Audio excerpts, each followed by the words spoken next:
We need to have a very prophetic understanding of the purpose of the church. Rather than feel that we're the victims, the church needs to begin to see the prophetic destiny and begin to know that you're victors and you're called to get a hold of that scripture that says, thanks be to God that always causes us to triumph. These scriptures can't just be mental scriptures. They need to be things we own in our spirit and in our hearts. And we speak it, we act it, we walk it until we see it. The Profile.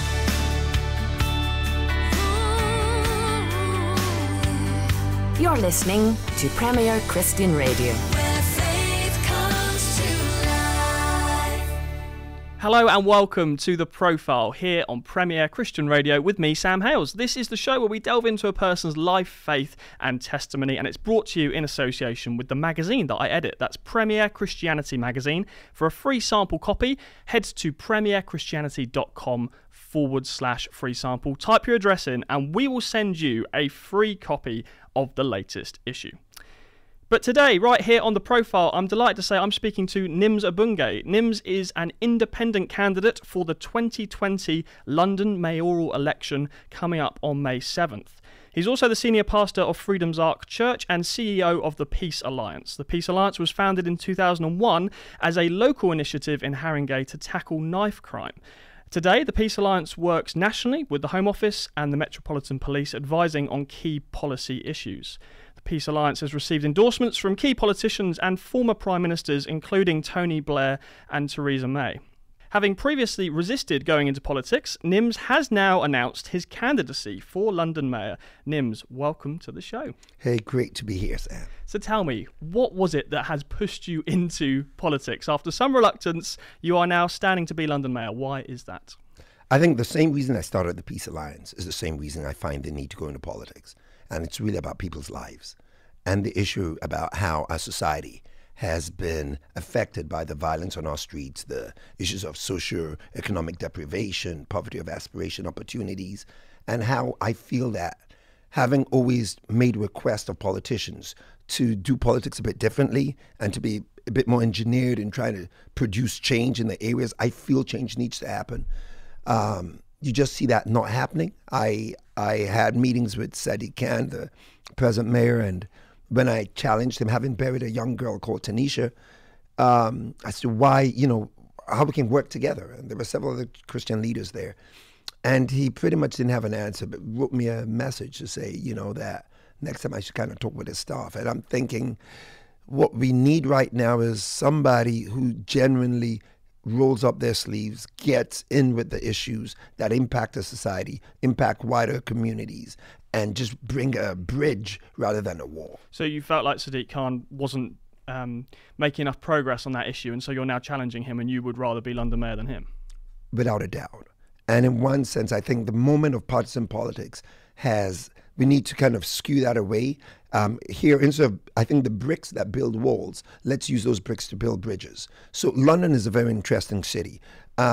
You have, whilst when we talk about the Conservatives, Labour, Lib Dem and Green Party and other parties, I think that there was a moment in time an independent candidate can come into the space and unite all these various viewpoints, because we really want something that's going to work for us. In a post-Brexit world, I really believe that London needs something different. And I also believe that in order to address some of the vices and the challenges we have in London, we can do it much better together rather than, and I will work with Labour, I will work with Lib Dems, I will work with the Conservatives, I'll work with the Greens, I'll work with everybody who wants to bring in the support structures. So it's about us. It's not about Nims running for mayor. It's really about a movement that I want to see generated from our communities where everybody's saying we need something different. And then because we need something different, we've got this, this tagline within our campaign, which is Step Up for London.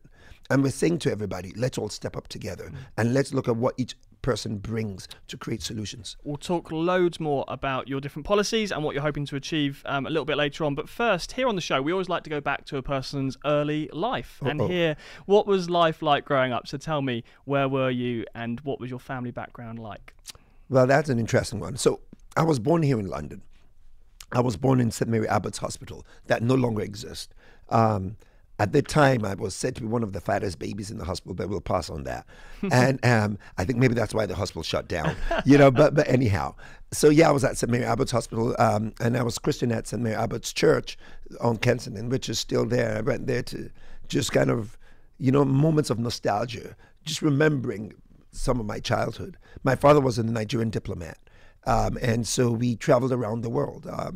We traveled to Sweden, and so I schooled in Sweden. I schooled in Rome. I schooled in Ireland, in Dublin. I was in the music school in County Armagh because I used to sing for the church, the Anglican church, and because at St. Paul's within the walls in Dublin. And we were sent to County Armagh to learn to sing, and then eventually I also schooled here in England. I was in Brighton College. Went back to Nigeria, schooled there too. Wow. And also, I did my university, then came back here. In my family, we're 9 children, right? So, Big family. Yeah, absolutely. And I'm the 9th out of 9. Wow. My mom already, they had 4 boys and 4 girls. So, and my mom was kind of studying to be a teacher. Somehow she had to give it up because she got pregnant. So in one sense, you kind of get to that moment where you think, well, hold on a second, you were studying, you already had 8 kids. Wasn't that enough? But I think there was destiny on the inside, holding on and saying, I'm not going to let go until I get born. And so she had to, I came out the 9th and the last. And we have an amazing family. We're spread across the world, in America, here, and Nigeria. My reason for coming back to England was my brother. My brother had cancer. It started with a toothache, went to the doctors. He was schooling at London School of Economics, doing law. And the doctor said, this is not normal. And the more they checked it out, they found out it was a cancer, bone cancer, that basically became a hard and congruous mass at the side of his face. And he had no bridge on his nose. Eventually, my parents, when they came to see him, couldn't recognize him. The only way they knew it was their son was his voice. And the doctors, who were the best the UK had, basically said my brother was going to die, and they gave him a matter of months. They put him on morphine and just palliative care. Somehow there was a guy called Pastor Debier from the Redeemed Christian Church of God, and he came to our house, prayed for my brother. And when he prayed for my brother, that was a moment where, for the first time, having left the hospital, my brother was able to sleep through the night without any pain. Then he decided he needed to go back to Nigeria because there was no hope here. As far as England was concerned, he was just waiting to die. And he went back to the Redeemed Christian Church of God in their camp. And they prayed for him constantly, every 3 hours except for 3 a.m. A hole appeared on his face, no medical interventions. Pores started pouring out. He could stick his tongue out through the side of his cheeks. And eventually I'm fast-tracking this, but they x-rayed him, and the cancer that had taken all his bloodstream, 2/3 of his lungs and all that, they couldn't find anywhere in his body. So we sent the results back here to the teaching hospital. They called for him to come back immediately, and he came back, and what happened was they actually said that this was strictly a miracle from God, because there was no way. This is what the doctor said. He said, what no man could do, somehow God seems to have done, or some divine interventions happened. And now what you have, we're able to do. So they did a bone, plastic surgery, reconstruction of his jaw. So I came back after my university to just support him. And now he's a leader in my church, and he's married with 2 kids. How old were you when all this was going on? I was in my 20s, just after university. And I came into a church called Victory Church, where I also went to Bible college. And whilst in Bible college, it was an opportunity to learn about God more. Yeah. And I noticed before you even got to Bible college, you studied politics and international relations. So what was the fact that you were moving around so much in this family, traveling? You've been schooled in more countries than I've been to, I think. You've been schooled all over the world. Did that kind of give you an interest in the international world and in politics, do you think? Without a doubt. My father was my mentor, my hero. In fact, my father and my mom, amazing folks. My mom's still around. She's going to be 95 in May. But my dad's passed on. And I was raised in a family where 6 o'clock prayer meeting and 9 o'clock prayer meeting, that was the way we were raised. It was not like the Von Trapp family, and you have bells that ring and, it's prayer time or you're being called by a bell. And traveling around the world with my dad, I got to meet amazing people. I met Pope John Paul II. You get to meet folks that are just really amazing. And I wanted to experience that life. So I wanted to be a diplomat. I wanted actually to be an ambassador. Now I'm an ambassador for Christ, so that's cool. But I really wanted to actually serve as an ambassador, somebody that could express the policies and politics of his nation, representing that nation globally. So that's why I did politics and international relations. What moved you on from that into Bible college? Because it's interesting looking back at your early life. You think, well, you study politics at a very young age, and yet, of course, you've gone into politics in terms of running to be a politician much later in life. So you've politics was clearly an interest, but you felt called, I guess, by God to go the Bible college route and to become a pastor. Absolutely. I think that what was interesting was sat in church. I'm now thinking, okay, I've done politics, and now I'm going to do something else. At that moment, there was a season accountancy was kind of the thing, so I thought, right, what I'll do is I'll also, whilst I'm looking after my brother and supporting him, I'll do accountancy, and I bought all the books, and I was going to start on a Monday. And I'm sat in church, and there's a guy called Michael Bassett, who was my pastor, and he's teaching. And he's telling us to turn to a scripture. In those days, you didn't have digital phones and digital Bibles. So I was flipping to the scripture, and I was flipping, and then I came across that simple scripture that said, a man had a land and wanted to buy a land where there was a precious pearl. And he sold everything in order to buy that land. And right there, God said to me, are you ready to give up everything for me? It was one of those moments you just can't capture any, it was a, eureka moment. And I just said, God, okay, I'm going to do this. And I gave up the whole vision of accountancy, gave up the whole vision of pursuing a diplomatic career, and walked up to the pastor at the end of service and said, how can I get into Bible college? That was just that moment. Yeah. I just knew I had to obey God. And I was ready to take that risk and give up everything. So now, I suppose, full circle round, because of what we've done, I'm really passionate about communities, really passionate about doing things, supporting people who are vulnerable. And I suppose over the years, I've, with the Peace Alliance, done things. I've chaired the London Criminal Justice Board Advisory Group. I've overseen criminal justice across all of London. I've, looked at Met Police Stop and Search. I've sat on the scrutiny panel for that, sat on Home Office Affairs groups. And so over the last 20 years, I've actively been involved in the politics of the city and maybe nationally without actually being in politics. How have you found the time to do all of that whilst pastoring a church? The grace of God. Now, I say that intentionally because I was in the U.S. once, and I kind of looked at all the things I was doing.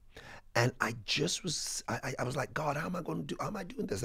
I was also, at that time, I was also in charge of the Black Leadership Empowerment Network for the Olympics. And I was one of the guys, so I was working to make sure that the Olympics worked for the BME communities across the city. And there were just many other things going on. And God just spoke to me and said, don't number Israel. And that was David's weakness in scripture when he began to look at the strength of the nation, when they said, number the army. And God was basically saying to me, don't number Israel. Don't get caught up with all the things you're doing. My grace is sufficient for you. The minute you start thinking it's you, that's the minute you're going to start failing. So I think that's why I'm able to say it was strictly the grace of God. The many things I've not said I've done or I do. One of it being the Deputy Lieutenant to Her Majesty the Queen and the Lord Lieutenant and many other things. And I've been doing that for over 11 years. You just get into that space and you just see God saying, I'm going to grace you with wisdom to do the things I call you to do. If you were to become London Mayor, would you carry on being a pastor of a church? Well, I continue to have a passion for God 100%. I already have we have a pastoral team, a leadership team. So even right now, yes, I was in church. And I didn't preach, but at the end of the service, I said something. So what would I be doing as Mayor of London? I'll tell you what I'll be busy doing. I'll be pastoring the city. And that means I'll be going from north, south, east, and west, capturing the heartbeat of the people. I won't just stay in a local church because I can't afford to just stay there. Sunday after Sunday, different weekdays. Yes, that was in a synagogue. So I'll be pastoring the city. What's your message to those who are concerned or worried about religion and politics mixing and would say, I'm not sure if I'm comfortable voting for someone who is a pastor and who's a religious leader who also wants to be a politician? Shouldn't religion and politics be kept separate? I think we might as well look in the scripture and just say that Daniel had no business to be sat with Nebuchadnezzar. Joseph had no business to be sat with Pharaoh. I mean, what the essence is, it's not about being a pastor, because I'm not pastoring a church right now. I've got a lead pastor. The fact that I've pastor, the word pastor comes from the word shepherd. And it's basically, it comes from the meaning of someone who cares and looks after the people that have varying needs. Now, our city needs a heart. One of the biggest things I think London needs is a heart that cares, a leader that cares genuinely about the people and does not use political rhetoric in order to try to win votes. Winston Churchill made a statement. He said politicians think about the next election. Statesmen think about the next generation. So my vision is to be a statesman for our city and a statesman for our nation, where we're thinking about next generational thinking, not how I can make sure I win. This is not driven by an ego system that says, I just want to be the mayor of the city. Really what this is driven by is a passion to see change where we're able to build the aspirations of our city and our nation. And if that helps, the fact that I've been a pastor, I could also say, look, I've been a financial advisor. I could speak about so many other things I have done in life. I've been a teacher, but all these various vocations I've had in life should not stop me from being the mayor of London. What I want to bring to the table is the values that my faith brings. And I work with Muslims, Hindus, Sikhs, Jews, because I used to run the Multi-Faith Forum for London. So yeah, I'm excited about the opportunity. Take me back to 2001 when you founded the Peace Alliance. Tell me what the Peace Alliance is and how it came about and what your involvement was in starting it. Okay, so what happened was, and I often speak about the story of a young lad called Tyrone Rowe. The police borough commander in the borough of Haringey came up to me and said, look, Nims, I need your help. I need to support this family because this young boy has been shot and he's in a coma and he needs help and the family needs help. So I was with the family and unfortunately he passed on. And then there was another young lady and her name was Pauline Peart. And she also got killed sitting in her Audi. And then there was another, and then there was another. And I felt I couldn't sit back and just wait for the church to get them in to change the narrative. But we needed to be a church without walls. And we needed to be people that desperately cared for the issues. So we, in partnership with the police, decided to organize a conference in Cockfosters, at which we had, and then they didn't have the mayor's office, but we had the head of government office for London, Ellie Roy. So she came, and then we had David Lammy, who was the MP at the time, and David Warwick, the chief executive. Then we had people from different sectors of society. We had maybe about 120 to 130 people from different strands: Muslims, Hindus, Sikhs, faith organizations, voluntary organizations, corporate sector. We all got together, and we said, listen, it's not enough to say it's one agency's responsibility to keep safety happening. We've got to work together. So the Peace Alliance was birthed in that space. We all signed a peace pledge, and they were going to call it the Anti-Violence Alliance. And I said, no.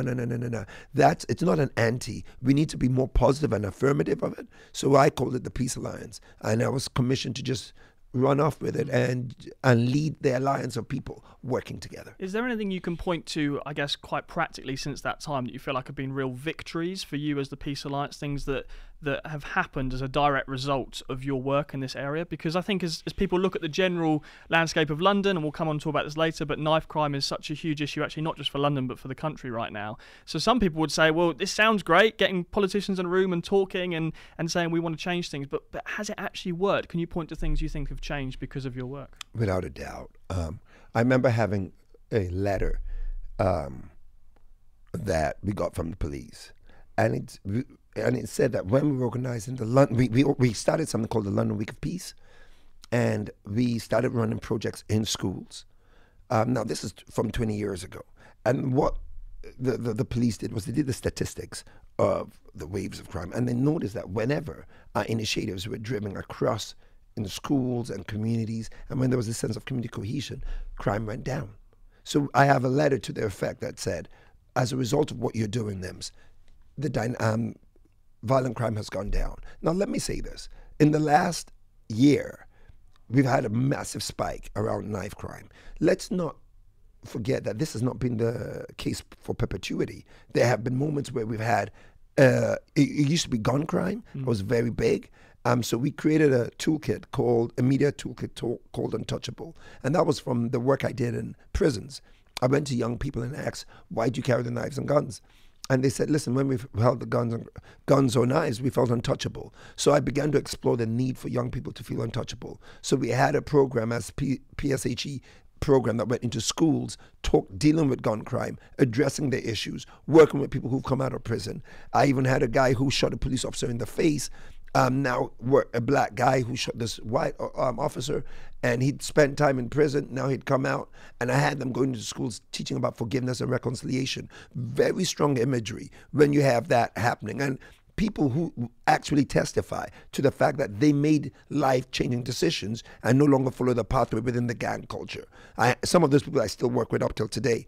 We also ran programs for young people who were 18 to 25 because youth statutory provision ends around there, and made sure that those young people were given support from us. We gave them leadership skills, helped them back into employment. They were NEETs, not in education employment training.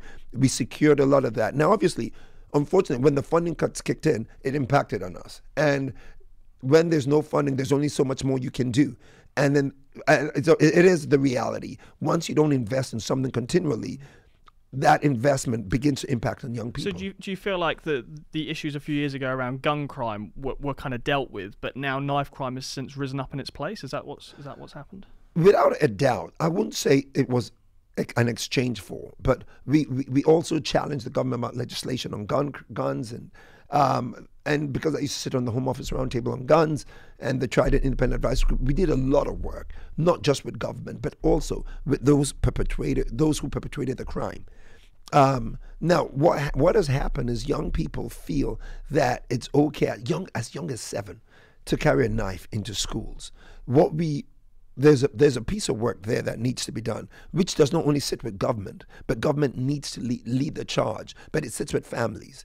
There is a scripture that says Jesus came over the city of Jerusalem and he wept over it. And he said, if only you knew the things that make for your peace, but they've been hidden from you. And then the Bible tells us in Jeremiah 29, verse 7, seek the peace of the city, which have caused you to be held, and pray to the Lord for it, for in its peace you shall have peace. So we've created a 5-point acronym around peace. And it's about parenting that is proper, education that is effective, achievements that are celebrated, communities that are mobilized, and enterprise that is sustainable. So it's an acronym. But in reality, what we do is we begin to look at what happens in the space of what parenting programs exist, because we know there's a breakdown within the family structure, the absent fathers, in some cases drug moms who are really caught up in a pathway that really needs support structures. So what we kind of look at what the support structures are for some of the most vulnerable within a society.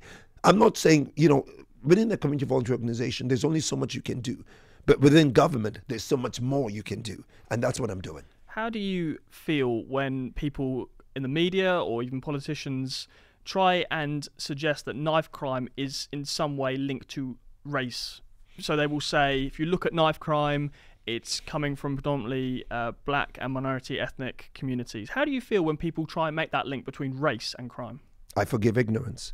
And that's really what I do. I actually forgive ignorance because I tell them to go to Scotland. And you go to Scotland and we talk about the violent reduction units that started in Scotland. It was all Caucasian. What we're dealing with is economies of scales. There is an issue around poverty. There's an issue around those communities that are most vulnerable with knife and violent crime are the areas where you have very high levels of deprivation, educational underachievement, a lack of employment opportunities. You have families living consistently off the state. So it's a failing of the system not to deny the responsibility of families. So there needs to be this holistic intervention. And so I think anybody that tries to restrict it to color is failing to see the big picture. And that's okay. Ignorance is often bliss for some. But for us, we want to re-educate our society and re-educate our nation and make them understand that we can do better together to change the dynamics. Back in February 2018, Premier Christianity magazine, we ran a cover story on knife crime. We entitled it The Battle for London. And we spoke to a lot of Christians who are on the front line, many of whom I know you will be familiar with and will have worked with. We spoke to a lot of Christians who are on the front line of ending knife violence. Since then, Premier has run a campaign called Peace on Our Streets, and we've been encouraging the Christian community to pray for their local community. And as you mentioned, with Scotland and other places, it's not just an issue that's affecting London. But what's your encouragement to Christians specifically on this issue? Perhaps Christian youth workers, but Christians in general who are concerned about their communities, who agree with what you're saying about the need for peace. What can Christians do practically, Christians who care about this issue and this problem of knife violence? I think that, first of all, it's so important that we appreciate the investment of their effort, their time, their prayers into something that seems so versatile and not so easy to deal with. But I think that we also need to work collaboratively together. And we need to start saying and approaching this in such a way that whilst you pray about it, like I said, ask God for wisdom. And in asking for that wisdom, you begin to find that the only partners that work on it don't just have to be Christians. Work beyond the Christian framework. Work with the schools. I've been a governor of the College of Haringey Enfield, North East London, for about 15 years. And we host seminars around the issue. I spend time with a lot of families that are very vulnerable in their space. And I think Christian workers, youth workers, and those who are working with parents, it's not just the youth. You've got to work with the parents, and you've got to think about the bigger issues around economic empowerment. I often speak about a conversation I had with George Foreman when I used to be a journalist. And I said, give me a message to young people in this nation. And he said, if they wake up in the morning without a dream, they should go back to sleep. I think Christian workers have to empower all these young people to dream. And for me, they represent the response to that dream. Within the Peace Alliance, we've got an acronym about DREAM. It's developing real examples and mentors. So these Christian workers are the real examples and mentors that a lot of young people need to be able to look up to. We need to give those young people something to dream about, something to hope about. I again play on acronyms. Again, hope, about helping other people excel. You've got to give those kids hope. And as long as we're giving them hope, we're giving them dreams, we're taking them out of that comfort zone they're in that says, this is my hood, this is my neighborhood, and here I live and die. But we say, you know what? I'm going to take you out of this space, and I'm going to take you to an alternative world, which is what I've had to do with many young people. And I know a lot of the Christian workers would have done that. We pray for them, we do what we can, but we also need to take them out of that place where they for so long felt homed in and felt that is the neighborhood that they're never going to escape from. We've got to give them an alternative framework. Premier Christianity Magazine. In this month's issue, Artie Kendall unpacks the problem with living for the praise of others. Missionaries Shirley and David Donovan share their harrowing story of being kidnapped in Nigeria and how God protected them during their 22-day ordeal. And we speak to Louis Giglio about his life-changing ministry to university students. Plus, Tim Hughes reveals how he spends his money.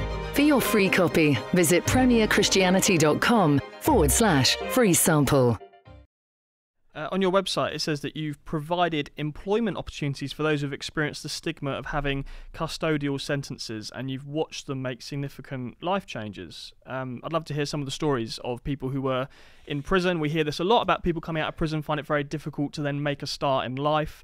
How have you been able to help them, and share some of those stories? One of the biggest cases that everybody knew about was a guy called Winston Silcott. I don't know whether you've heard of Winston Silcott. Winston Silcott was said to have been he was accused at one point in time of killing P.C. Blakelock during the first Tottenham riots. And he was in prison, and then he was also in there again for, that case got squashed, but he was in there for another case around murder, so he's a lifer. And whilst in prison, I got approached as to whether I would employ him. I said, yes, I would. By then, he was already seen to be the beast within the British media. Nobody liked him. And I was called by the police and told that if I employed him, I will be hated by all police officers. And I was already a chaplain within the police. And I said, I'm answerable to one person, and his name is God. And so in essence, I was basically saying to them, you know what, guys, I respect what you're saying, but I will never reject anybody, because God doesn't reject us. So it was agreed that he will do a day release.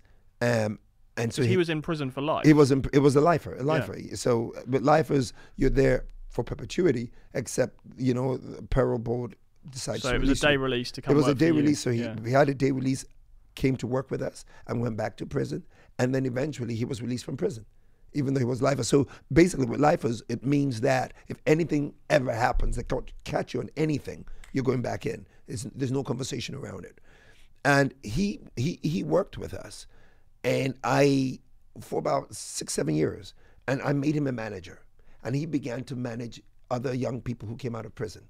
So in essence, we started running a project called Inside Out, where you would go into schools and you tell the story, the real story, the back end story about what happens in prisons, about the trauma that people have gone through. I spoke to you about Stephen, who actually shot a police officer, and now in a Untouchable video, you have Stephen and the officer walking together, and in Westminster Abbey, and what they were doing in schools. We organized a massive service in the Abbey at that time with the Home Secretary and Commissioner of Police, where we were able to say, hey, you know what? There is life after prison. Then there's, I can give you another young lad who, when I went to Felton Prison, he just was not ready to listen to me, because the notion was they heard I was a preacher and like, forget you. And so I said, guys, give me 2 minutes and then let's take it from there. 2 hours later, they were saying, look, how can we come and work with you? So, and now he moved into the security business. Once he came out of prison, we employed him. I was just in Holloway Prison just last week, and we had about 35 young men in the Alpha, the Alpha for prisons. I did the first session because I do quite a lot with Alpha and Joe Davis from Pennville. And at the end of the session, I kind of called the men up and said, if you want to join me, let's just pray. And I had guys crying, all of them. We huddled, about 40 of us, 40 of us, huddled each other just in a big circle. And they began to cry out to God, and these are men that just would not necessarily normally do so. And then one by one, each one started coming to tell me their story and how they wanted to change their lives around. So I will work with those in prison and outside of prison. It's something I'm doing not because I'm running for mayor, but it's something I've done for the last 20 years plus, and I'll continue to do so. And do you think that anyone can be rehabilitated in that way? Because I've seen them. But I mean anyone, because some people would say, look, that's great. Yeah, for some people, if you sort of see potential in them, yes, let's do the day release thing, let's employ them. But some people would say, well, there's a limit. And actually for some people, I think they probably should just be in prison forever. What's your response? People gave up on Winston Silcock. Society. I had the media come to sneak in. People gave up on him. People thought he had a chip on the shoulder. He's such a great guy. I've worked with heads of gangs who've been stabbed and have stabbed. And when I hug them, they kind of say, I never had anybody who hugged me. I never had a father who was there for me. They've lacked emotional intelligence. There's something called ACEs, adverse childhood experiences. Some of these guys have had adverse childhood experiences. Things have happened in their lives that you and me can never imagine. One guy told me in prison just last week, he said, I met my father who later in my life, and the first time I met him, he told me he hated me. And then he arranged for my cat's throat to be cut and sent it to me, the head of the cat in an envelope to me. I mean, he began to tell me his story. And this guy was traumatized. So I can tell you that they're different, there's some, they're frigid when you hug them because they don't know what to do. They just don't know. And I'm just going, guys, it's okay. It's okay. Been there. I understand what your pain is. Does that mean that everybody can be rehabilitated? Well, Jesus demonstrated that on the cross. He had 2 of them. One refused rehabilitation. The other wanted rehabilitation. You just got to work with what you got. Yeah. And if people are willing, then you can work with them. Then you can work with them. Sean Bailey sat in that chair a few weeks ago. So like you, he's running to be London Mayor. Like you, he's a Christian. Like you, he has a background in youth work. The two of you have similar policies. You both want to make London safer, greener, more affordable. The only difference, of course, is that he's running as the Conservative candidate and therefore is more likely to be elected because he's got the backing of a recognised political party. Is that your view or mine? What's your response to people who might say that? Oh, then now you've changed the dynamics, because when you said he's more likely, then I would say that's a view you have given, but not necessarily a view that I hold dear. Well, statistically, people would say if they've got the backing of a major political party, then they've got more resources perhaps, and they're certainly more likely, because when people enter the ballot box and they see Conservative or Labour or Lib Dem, that's more recognised than someone who's running as an independent. So there'd be plenty of people who say actually the recognised candidates in terms of those running for major political parties are at an advantage. But what's your response to the idea that Sean Bailey and you are very similar? You've both got background in youth work, you've both got very similar policies, but he does have the backing of the Conservatives. So what's your response to people who might argue that? Okay, so here's the exciting thing about it. I have had a chat with Sean Bailey in the past, and I know Sean. London is an interesting place. People have often said that London is more Labour than it is Conservative. I believe that London is at that place where they're not necessarily looking for a Labour Conservative party to win, but they're looking for someone that can bring about a healing and a bridge between the divide that we've suffered over the last 3 years with Brexit and many other things. What I bring as an independent is the capacity to work across all parties. Sean, I made a promise to Sean, and this is my promise, that I never will deride him publicly, and I'll never say anything negative, because that's not the politics I practice. It's not the politics of my personality. So I will not totally want to say that about Sean or anybody else. What I'm clear about is this, that as an independent candidate, what Londoners will need at a point like this is somebody that deals with the political apathy that exists in our city. Sadiq Khan won by 1.3 million votes. And with those 1.3 million votes in a city of 8.5 million people, in essence, he was voted in by the minority with a majority vote. So in essence, most of London did not vote. What we want to do as independent candidates is awaken all those people that haven't had the opportunity to vote. Do you think you can win? I don't think. I know. You know you can win. I know I can win. If I say I know I will win, that could make me God. But I know that. You think it's possible? You think it's possible for an independent candidate to be London mayor? Absolutely. When was the last time that happened? Ken Livingstone. Ken was an independent and he won. Just in case you ask me, when was the last time a man killed a giant? David didn't need an example in order to do it in the first time. You don't need a precedent to step up and do what you believe you're called to do. I recognize the establishment of the Labour Party, Conservative Party, and all the others, but I realize that even though I've been approached to join different parties, I can make a decision to awaken all those votes that have not been exercised. Who approached you to join the party? Maybe we'll talk about that after the elections. You wouldn't say now who approached you to join. You say you parties. It wasn't just one party. More than one party approached you. What was the next question? Well, I think it's interesting because some Christians would say, as Christians, we need to get involved in politics, which of course is exactly what you're doing. But I think some Christians would say, well, let's be involved and join the parties that are already there, which, as you suggested, might have been an option for you to join one of the parties. So what was it for you that thought, no, actually, I want to go independent?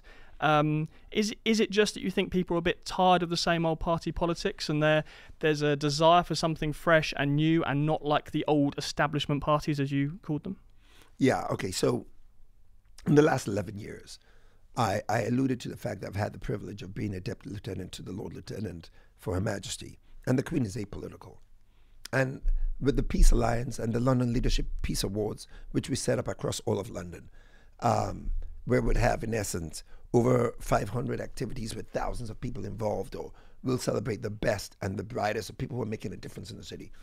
I worked with government and opposition. I worked across every single party. Were you ever accused of being partisan one way or the other? Or Never. did you manage? You never been accused of that? No, I never was, because if you looked at any of our magazines, it would have the endorsement of Tony Blair or Gordon Brown. I said in the introduction, both Theresa May and Tony Blair have endorsed you before, with very different people. Absolutely. So, So I've always had all parties could just come in and say, hey, listen, we affirm you. We celebrate what you're doing. And I've also hosted hustings for the mayoral elections. In essence, what that I would have Ken, Boris, anybody. You know, I've done that for all the mayoral elections except for the Sadiq's one. And sometimes I've listened to their policies and they sound alike. But That's often the case. Yeah, and I've said, hey guys, you know what I see? Your faces are different, but your policies seem the same. But you're just trying to make yourself a bit different. So I've got to that point where I've seen what the politics of London represents. And I think there's a moment in time where we say, you know what, guys? It's not really about the partisan politics, because what we try to do is we try to tear down the other in order to make ourselves look better. And I think Christians I want people to look in the picture and see themselves in my picture, in the picture I'm trying to create, which is of a bridge builder. And which is saying, let's build the bridges together. Let's do this without trying to be so caught in this partisan world of politics and saying, I'm Labour, I'm Lib Dem. There's a moment for London, and I believe that moment is now, where we can awaken the greatness within all of us and say to Londoners across all streams, let's believe God for something that is uniquely different. It is incredible how rare it is, and it does happen, but it is incredible how rare it is to see, for example, a Labour politician praising a Conservative politician, or other way around, a Conservative politician praising it. It does happen, but it is rare that we see that in the media and in our politics. And I think some people do just think, come on, it doesn't make sense. You know, it's almost like people are presupposed because of party to just reject whatever the other person says just because they're the wrong party. Absolutely, and that's really what I found quite disturbing. And I recognize there's a place for yin yang, but I think right now London has had enough of it, and what London needs is that opportunity to say, let's do something crazy. Let's actually put an independent into City Hall, and let's have him bring together our differences, because we are bridge builders, we're collaborators, we're reconcilers, and that's what we want to bring to London. Is it difficult though for you as a Christian, because part of your job in campaigning is to say the current guy, Sadiq Khan, the Labour politician, part of your job is to say he's not doing a good enough job, vote for me instead. Is it difficult as a Christian to get that balance between, part of your job is to criticise the current megs, you believe you can do better, whilst also not denigrating them or overstepping the line? Is that a difficult balance to hold sometimes? I had a meeting with the deputy mayor for policing, Sophie Linden, in a private chat, and I just kind of said to her, you know, if you ever catch me on mainstream media or any saying things I ought not to say about Sadiq, call me up, pull me up on it, because that's not the politics I believe in. I never have. The Times interviewed me, and the Times were on the 6th of November, they launched the interview, and it's, you know, I said, could this be the next mayor of London? And in that interview with the Times, I kind of made clear that I was not going to put Sadiq down. My view is this: he's done his 4 years. We still have issues that I think need to be dealt with. He's done the best he can. He should step aside, let somebody else take over. You know, I'm not putting him down. He doesn't. This power of incumbency does not need to kind of be in the heartbeat of everybody. Oh, well, he's been our mayor, so therefore let's just vote for him. Or I've always voted Labour. I've always voted Conservative. I think people need to wake up from that. I think what people need to do is kind of, because it is whoever we put there, it's the decision we as Londoners make. And what I'd like to see Londoners do is make a decision that is not restricting themselves to partisan politics and feel that their vote will not count. Their vote will count. And I will not put Sadiq down, because that's not what, I mean, I was raised as a Christian, and I suppose my father being such a strong mentor to me, he never did that in the world I was raised in. So I really don't believe it's necessary. In order to win, you need to just put forward what your vision is and how you want to put that across, how you want to help our city become better. Evangelical politicians don't always have an easy ride in the media. Think of, for example, Tim Farron, a politician who, is safe to say, has had his ups and downs when it comes to the media. And the issue there, of course, was Tim Farron was repeatedly quizzed because he was an evangelical Christian, his views on homosexuality. Are you expecting that sort of questioning from the media? I open myself to any questions, because every Londoner needs to feel safe with the fact that whoever's going to be their mayor has their best interests at heart. And I think that that's so important, that we're able to open those conversations and deal with them robustly. So you're open to any question being asked. You're not afraid that actually, if that particular issue would have come up, a similar situation could have happened with Tim Farron? Because I think some Christians would say the Tim Farron incident suggests that any evangelical is going to have a bit of a hard time now in politics. Well, here's the reality. I think that, first, the word fear should not even exist within the context of our evangelical experience. God has not given us a spirit of fear, but of power, love, and a sound mind. So I believe that the apprehension should not exist. But I think that we've got to be able to deal with issues as and when they come up. I find that people sometimes find it challenging to manage those dynamics, and I think I'll be able to manage them as and when they come. I used to, when I chaired the London Criminal Justice Board Advisory Group, I had members from the LGBTQ community as members of our team, and we all worked well together. Sean Bailey, when he did this interview, said that he believes Christians in this country are persecuted. Do you agree with that? I think that is a subjective statement. I think that some Christian views may be challenged by the media, but then at the same time, there's been the sleeping giant, and that's church. I used to be in charge of the sacre, which is the kind of religious teaching within schools.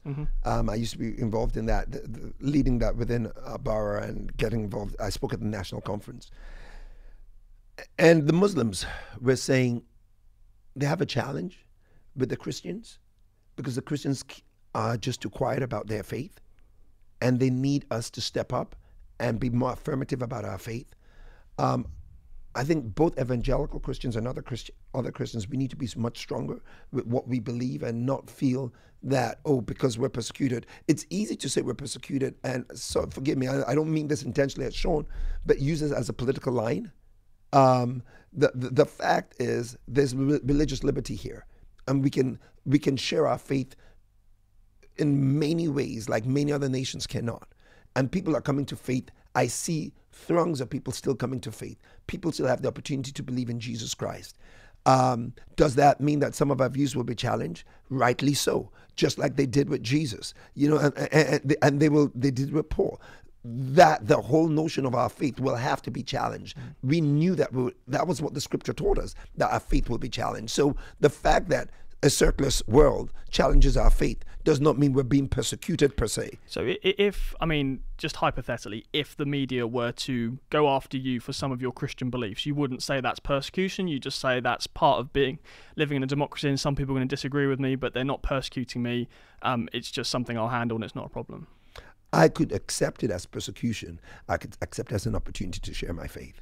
So it would be persecution. I could accept it as persecution, or I could accept it as an opportunity to share my faith. So it's perception is so key in everything.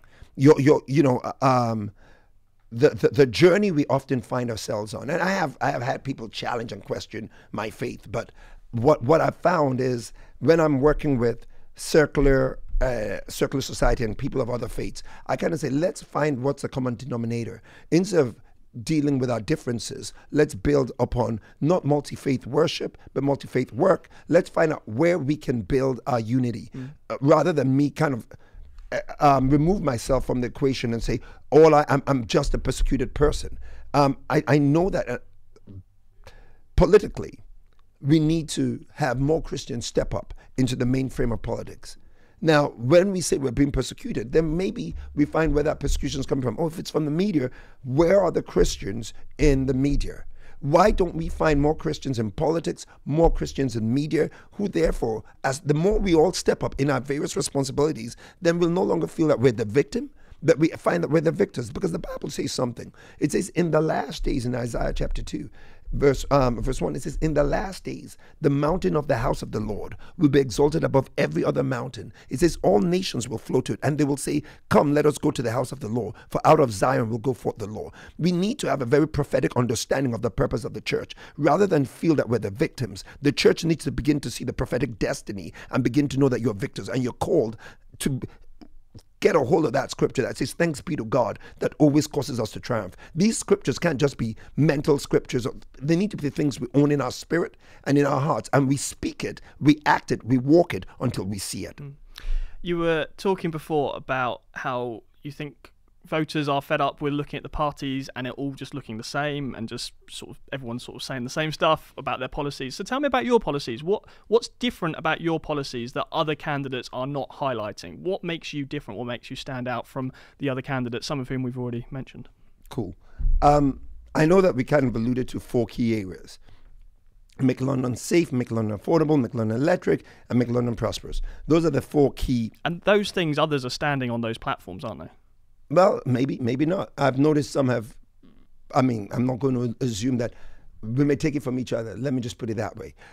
And it's important that we continue to look at each other's policies and see whether some of our policies align with the other. And if they do, we give the nod of approval and say, great, we're thinking in the same way. Right, because I think environment and I think things like affordable housing and making London safer, I think all of the major candidates would agree with that, right? I mean, you're all seeking to make London safer and greener. That's not absolutely unique to you, I don't think. No.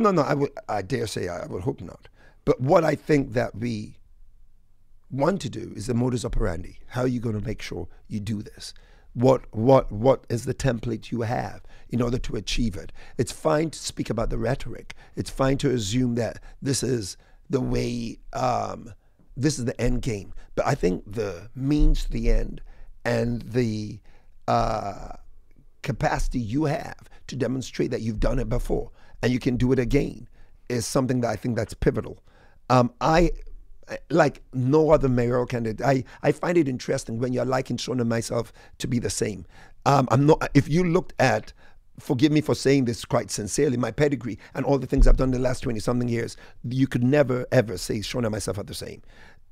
He might have been a youth worker at this space and time. I've been much more than a youth worker, and I'm not trying to put Sean down, but I just do know the space of work that I've done in 20 years. But one of the things we've said that we want to do around the educational framework is, I said, we want to establish mayoral schools of hope, because I've found out working with a lot of those young people, that small percentage that need a lot of focused attention, is not get them into the places where they're excluded from school. Most of those kids who get excluded from school need a support framework that is a bit different from normal kids. And it's that pathway. Having done some work in that space, I want to make sure we have mayoral schools of excellence that bring in the very best and brightest of us, who will act as mentors and supporters, as it were, helping those young kids shift and transition from that pathway where they don't see a future into them beginning to believe in themselves.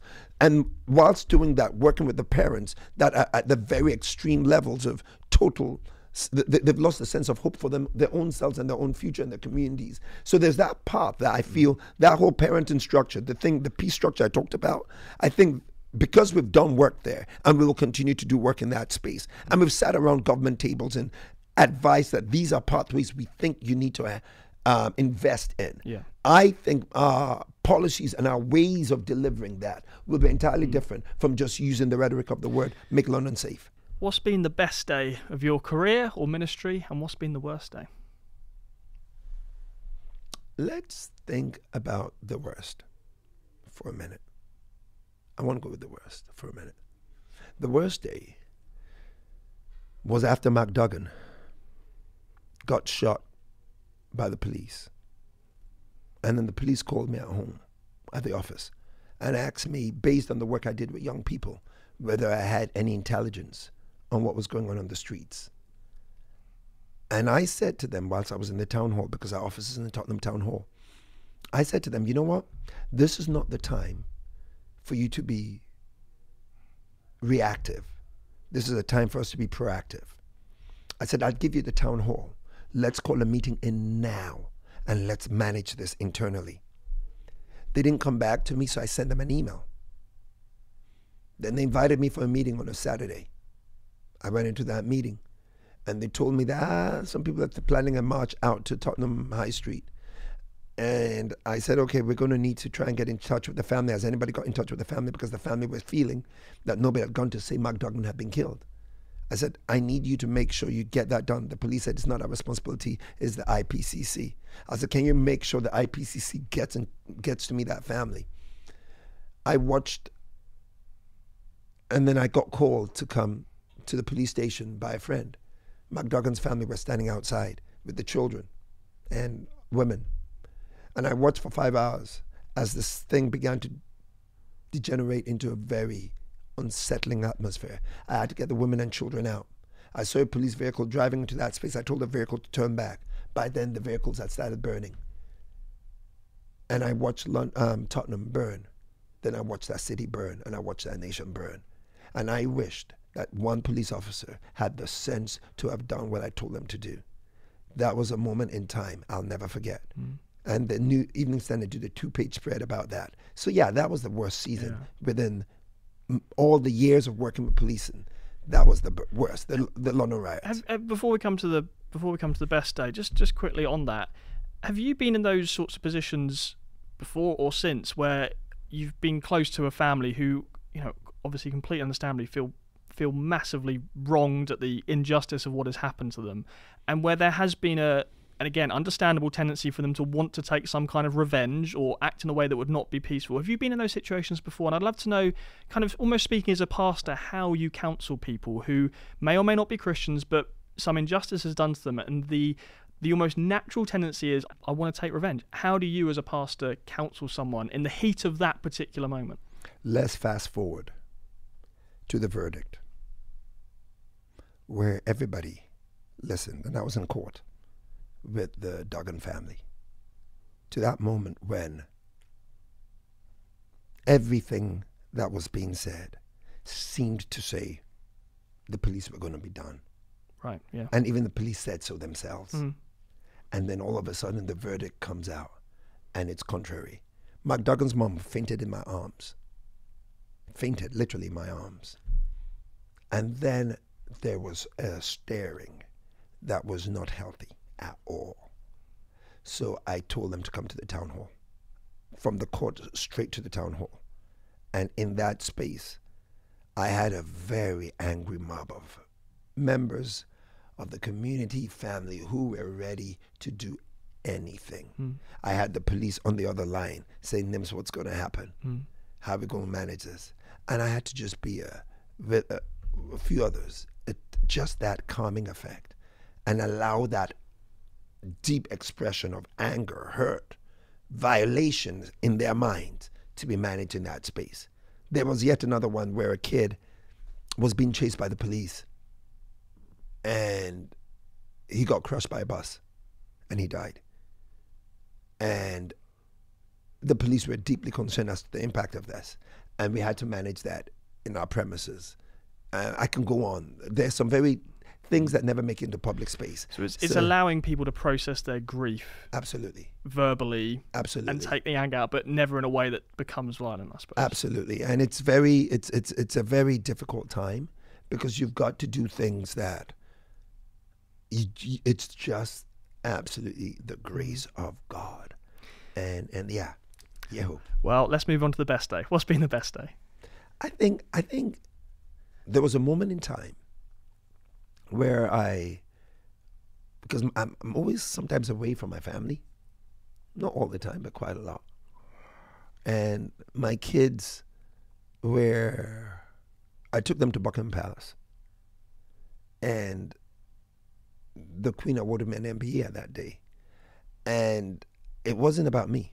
I remember the Queen speaking with me, and I said to her, whilst we had a little natter, I was saying to her, really, this is not about me. This award isn't from NIMS.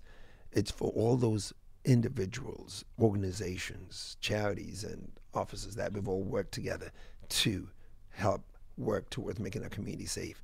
And it was also for my family. So they felt, okay, you know what? This is just an affirmation that we're all working together to make our city a better place to be. So, just getting that affirmation, not so much for me, but for all of us. And later on, the media came to interview me and said, how come you were the longest person? You spent the longest time with the Queen. What was all that about? and it was really about just affirming each other and saying, thank you. And I think that was just kind of cool. Having that moment, I really want to ask you what the Queen said, but I'm very aware I don't think I'm allowed, am I? I'd probably be locked up in the Tower of London or something. There you have it. It was a great conversation. I'm sure it was. Well, this has been a great conversation too, Nims. Thank you so much for coming on the show. Really enjoyed it. It's been great being with you, Sam. Thank you. Well, thanks so much for listening to my conversation with Nims Abunge today on the Profile Podcast. As you can hear, I've subsequently lost my voice. And don't worry, I'm not looking for your sympathy, but I am asking you a favour. If you enjoyed that conversation, could you do us a massive favour and give us a rating and a review wherever you found this podcast? It would really help other people discover the show. It helps get the word out there once we get ratings and reviews. And many of you have already done that, so thank you so much if you have given us a rating and a review. But if you haven't already, and I'm asking this week particularly because I am feeling rough, please give us a 5 stars would be preferable, but whatever you think is fair, a rating and a review. It helps others discover the show. Well, it can't be fun to listen to my voice in this state, so I'm going to sign off for now. Thanks so much for listening. We'll see you next time.